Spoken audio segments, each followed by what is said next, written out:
اعوذ باللہ من الشیطان الرجیم بسم اللہ الرحمن الرحیم یا ایھا الذین آمنوا انما الخمر والمیسر والانصاب والازلام رجس من عمل الشیطان فاجتنبوه لعلکم تفلحون انما يريد الشیطان ان یوقع بینکم العداوۃ والبغضاء فی الخمر والمیسر ویصدکم عن ذکر اللہ وعن الصلاۃ فہل انتم منتہون۔ اے ایمان والوں، یہ جو ہے شراب اور جوا اور بت اور پانسے سب گندے کام ہیں شیطان کے، سو ان سے بچتے رہو تاکہ تم نجات پا جاؤ۔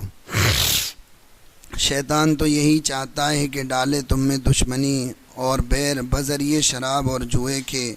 اور روکے تم کو اللہ کی یاد سے اور نماز سے، سو اب بھی تم باز آؤ گے۔ کل بھی اسی آیت سے متعلق ایک چیز کی بات ہوئی تھی آپ حضرات کے سامنے، جس کو ام الخبائث بھی کہا جاتا ہے اور ام الفواحش بھی کہا جاتا ہے، اور وہ چیز ہے شراب۔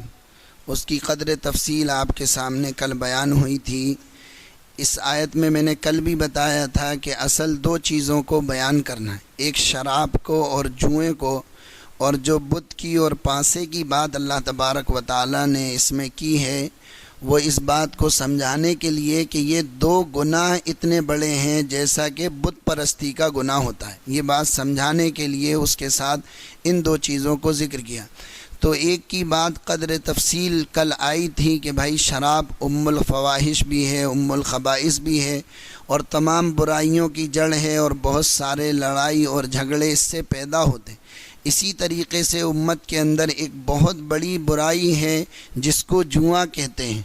وہ برائی بھی بہت عام ہوتی چلی جا رہی ہے، اور ایسی پھیلتی جا رہی ہے، ایسی پھیلتی جا رہی ہے، شاید و باید ہی کوئی ایک آدھ گھر ایسا بچا ہو جس کے اندر یہ بیماری نہیں پہنچی ہو۔ بہت مشکل سے تلاش اور جستجو کے بعد بھی شاید ہی کوئی گھر بچے جس کے اندر یہ بیماری نہ پہنچی ہو۔ آپ کہیں گے کیسے؟ وہ تفصیل آپ کے سامنے آئے گی انشاءاللہ کہ کیسے کون کون ساتھی اس کے اندر ملوث ہوئے ہیں اور کس طریقے سے ملوث ہوئے ہیں، اور جوئے کی قباحت اور شناعت کس طریقے سے ختم کر دی گئی ہے۔ امت کو پتہ بھی نہیں ہوتا ہے کہ وہ کبیرہ گناہ کا ارتکاب کر رہی ہوتی ہے، نوجوانوں کو پتہ بھی نہیں ہوتا ہے کہ وہ کبیرہ گناہوں کا ارتکاب کر رہے ہیں، ان کو معلوم بھی نہیں ہوتا ہے کہ وہ کیا کام کر رہے ہیں۔ وہ یہ سمجھتے ہیں کہ جوا اس کو کہا جاتا ہے کہ مثال کے طور پر 4 آدمی گھیرا بنا کر بیٹھ جائیں،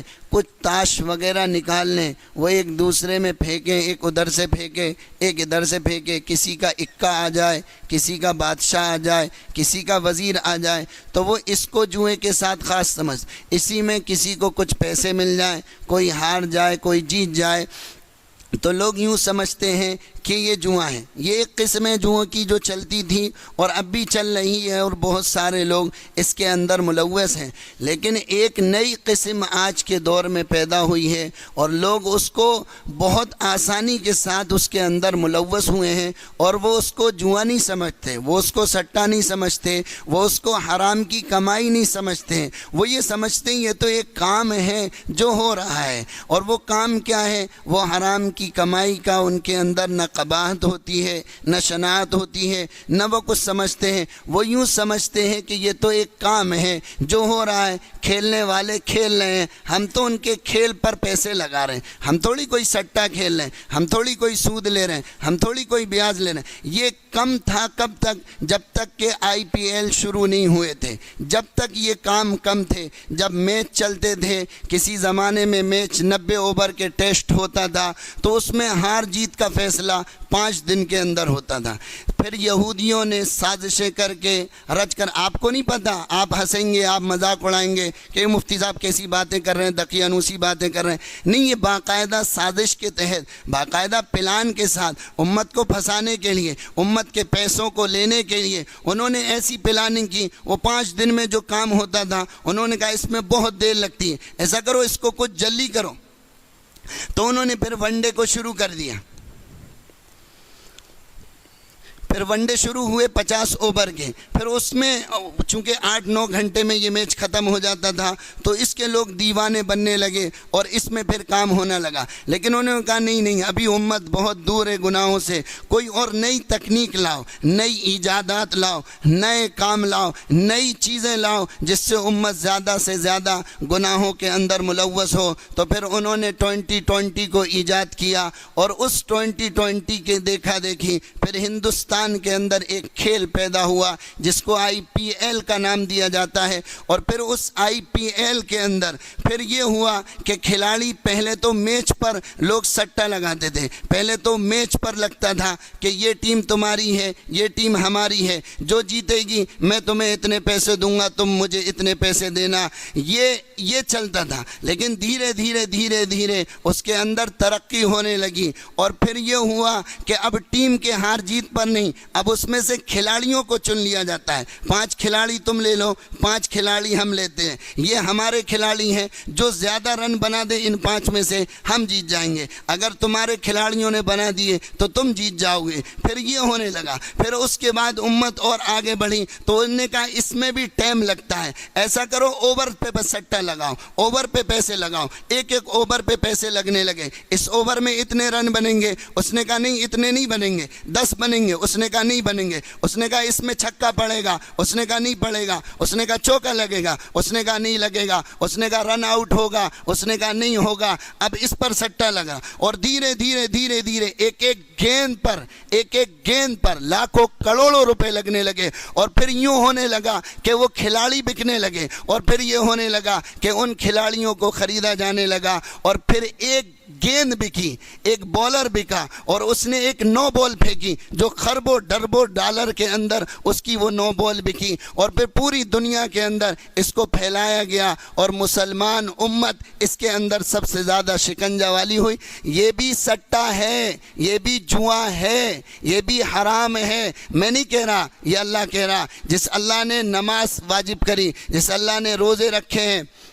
جس اللہ نے حج فرض کیا ہے، جس اللہ نے زکوٰۃ فرض کی ہے، اسی اللہ نے شراب کو بھی حرام کیا ہے، اسی اللہ نے جوئے کو بھی حرام کیا۔ افتؤمنون ببعض الکتاب وتکفرون ببعض، بعض کتاب پر ایمان لاتے ہو، بعض کو چھوڑتے ہو، حلوہ کھا لیتے ہو، کڑوا تھو کر دیتے ہو۔ جہاں بات آتی ہے دین کی، ایمان کی، خوب اس پر لگتا ہے۔ جہاں کمائی کی بات آ جائے کہ کمائی کو پاک کرو، کمائی کو حلال کرو، کمائی کو پاکیزہ بناؤ، تو اس میں بڑے اللہ والے فیل ہو جاتے ہیں، بڑے صف اول کے لوگ اس کے اندر فیل ہو جاتے ہیں۔ حالانکہ یہ اتنی بری شناعت ہے، اتنا بڑا گناہ ہے میرے عزیز دوستوں اور ساتھیوں، جس کو اللہ نے بت پرستی کے ساتھ ذکر کیا، یا ایھا الذین آمنوا انما الخمر والمیسر والانصاب والازلام رجس من عمل الشیطان، جس کو گندگی کہا گیا، جس کو پخانہ کہا گیا، جس کو پیشاب کہا گیا، رجس من عمل الشیطان، یہ گندگی ہے، اس سے بچو۔ انما یرید الشیطان ان یوقع بینکم العداوۃ والبغضاء فی الخمر والمیسر، شیطان تو یہ چاہتا ہے کہ جوئے کے ذریعے سے، شراب کے ذریعے سے تمہیں لڑا دے، تمہارے اندر فساد پیدا کر دے۔ شرابی کس طریقے سے لٹتا ہے میں نے کل آپ کو بتایا تھا، اس سے زیادہ آدمی جوئے میں لٹتا ہے۔ وہاں تو برتن بکتے تھے، جوئے میں آدمی اپنی بیویوں کو ہار کے آتا ہے، اپنے گھر کے سارے کاغذات کو ہار کے آتا ہے، پھر غیظ و غضب میں ہوتا ہے، پھر زمینیں چلی جاتی ہیں، جائیدادیں چلی جاتی ہیں۔ وہ جو کسی زمانے میں ٹھیکیدار کہلاتے تھے، وہ جو بڑے چوکیدار کہلاتے تھے، اور جن کے بڑے رسوخدار کہلاتے تھے، اور بہت جن کی زمینوں کے انبار لگے ہوئے ہوتے تھے، ان کی نسلیں بھیک مانگنے کے لیے ترس گئیں۔ پڑوسی ملک کا واقعہ ہے، چند آدمی چوراہے پر کھڑے ہو کر کلفی نوش فرما رہے، کلفی کھا رہے، تو کوئی آدمی اس میں سے آیا، وہ جو اس میں جو لوگ کلفی کھا رہے تھے یا جو بھی شربت وغیرہ پی رہے تھے، اس میں ایک آدمی آیا، اس کے چہرے سے پریشانی ٹپک رہی، اس کے چہرے سے بدحالی ٹپک رہی، تو وہ آ کے ان کا دوست تھا، کہنے لگا یار بہت پریشان ہوں، کاروبار وغیرہ آج کل ٹھیک نہیں چل رہا ہے، پیسے نہیں آ پا رہے ہیں، بڑی دقت ہے۔ تو اس میں ایک رئیس زیادہ تھا، وہ کہنے لگا یار تو ہمیشہ روتا ہی رہتا ہے، تیرے بس رونے کے سوا کوئی کام نہیں، تو یوں سوچتا ہے کہ کماؤں گا کہاں سے، اور میں یوں سوچتا ہوں کہ میں خرچ کہاں کروں۔ وہ اتنا بڑا زمیندار تھا، اتنا بڑا زمیندار تھا کہ 3 ریلوے اسٹیشن اس کی زمین پر بنے تھے۔ ایک اسٹیشن، اگلا اسٹیشن جب ریل چلے گی اسی کی زمین پہ رکے گا، پھر ریل چلے گی، پھر جب اگلا جہاں پر اس کا اسٹاپ ہوگا پھر رکے گا، تو وہ اسی کی زمین پر بنے تھے 3 ریلوے اسٹیشن۔ اتنا بڑا زمیندار آدمی وہ یوں کہہ رہا اس چوراہے پر کھڑے ہو کر کہ یار تجھے لگتا ہے کماؤں کہاں سے، مجھے یہ سمجھ میں نہیں آتی ہے کہ خرچ کہاں کروں۔ کہتے ہیں اس کے یہ تکبر کے بول اللہ کو ناپسند ہوئے، اس کی اولاد بگڑی، جوئے میں پڑی، شراب میں پڑی۔ اس زمانے کے جو بڑے بڑے جو کلب چلتے تھے ان میں اس کی ایک ہی واحد اولاد تھی، وہ اس میں جانے لگی اور پیسے کو انا دھن پھینکنے لگی، اور پھر نئے نئے مہمان روز رات کو وہ لانے لگا، اس کے دوست احباب، اس کے ساتھی اس کو چڑھانے لگے۔ اس طریقے سے وہ بے دریغ پیسے کو بہانے لگا۔ جب یہاں سے دل بھر گیا، اس کے دوستوں نے کہا یہاں کیا مزہ ہے، مزہ تو بیرون ممالک میں ہے، لندن اور امریکہ میں ہے، یہاں کیا مزہ رکھا ہے، چلو باہر کی سیر کرتے ہیں۔ اپنے دوستوں کے ساتھ ٹیم بنا کر وہ بیرون ممالک جانے لگا، وہاں پیسے، سٹا، جوا سب لگانے لگا۔ کہتے ہیں جس چوراہے پر اس کے باپ نے کھڑے ہو کر یہ کہا تھا کہ تو یوں سوچتا ہے کہ کماؤں کہاں سے اور میں یوں سوچتا ہوں کہ خرچ کہاں کروں، اسی چوراہے پر اس کی اولاد کو لوگوں نے بھیک مانگتا ہوا دیکھا۔ یہ ہے انما یرید الشیطان ان یوقع بینکم العداوۃ والبغضاء فی الخمر والمیسر، کہ تم بربادی کے دہانے پر پہنچ جاؤ گے، تم اپنی بیویوں کو ہار جاؤ گے، تم اپنے بچوں کو ہار جاؤ گے، زمینوں کو ہار جاؤ گے،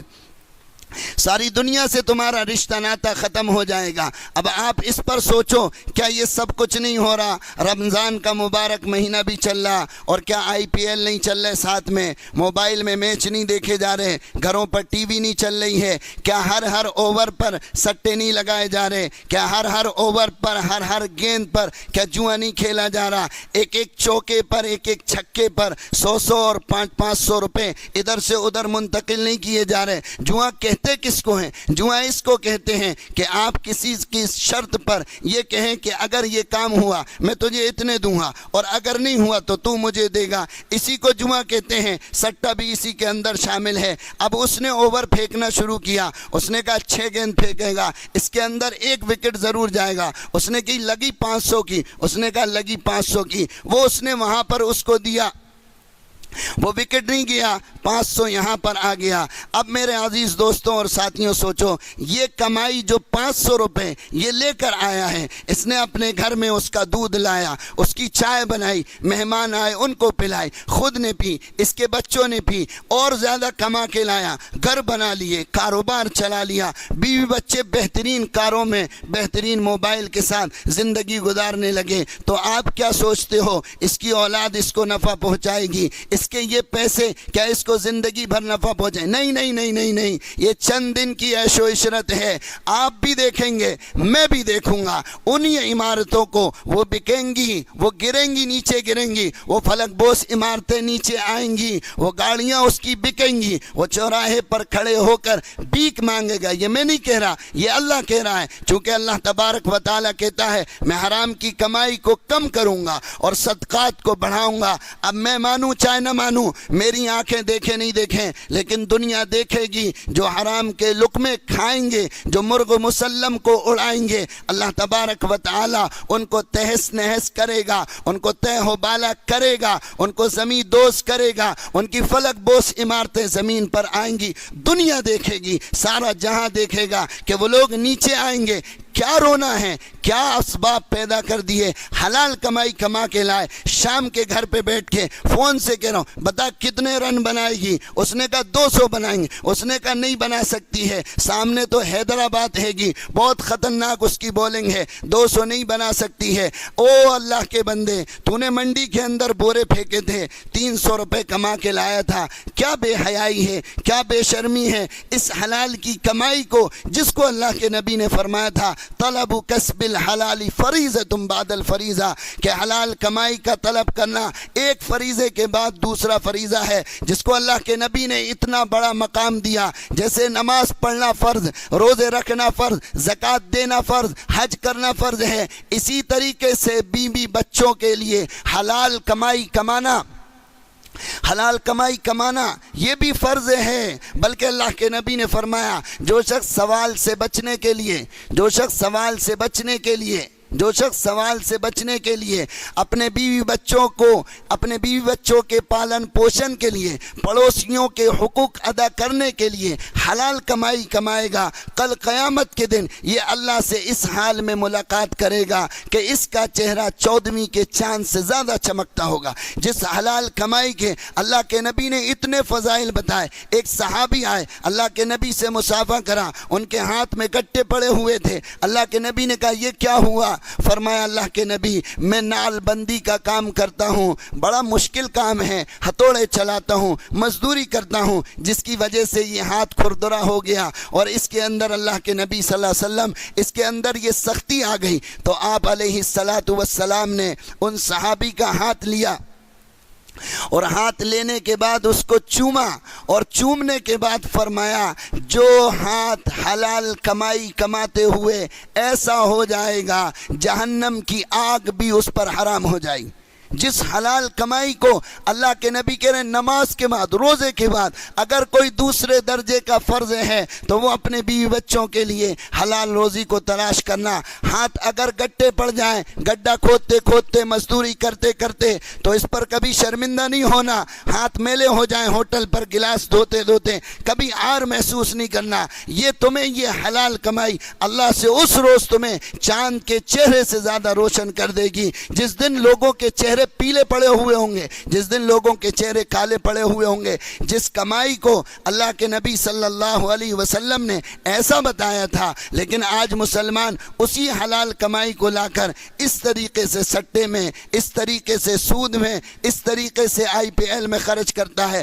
پھر ظلم بالائے ظلم، پھر یہ IPL کے میچ بھائی 2 دن کے ہو جائیں، 5 دن کے ہو جائیں، 10 دن کے ہو جائیں، 40 دن پورا کا پورا چلا، پورے 50 دن 60 دن اور روزانہ 2 میچ ہو رہے ہیں۔ پھر یہ چلو یہ IPL ختم ہوتے اور یہ چلے جاتے تو یہ تھا۔ یہ گرمیوں میں آتے ہیں، سردیوں میں گنا میں IPL شروع ہو جاتے ہیں ریلوے کے گراؤنڈ پر، پھر اس میں لوگ بیٹھتے ہیں، وہ باؤنڈری میں بائکیں لے جا کر 200-250 کا مجمع رہتا ہے،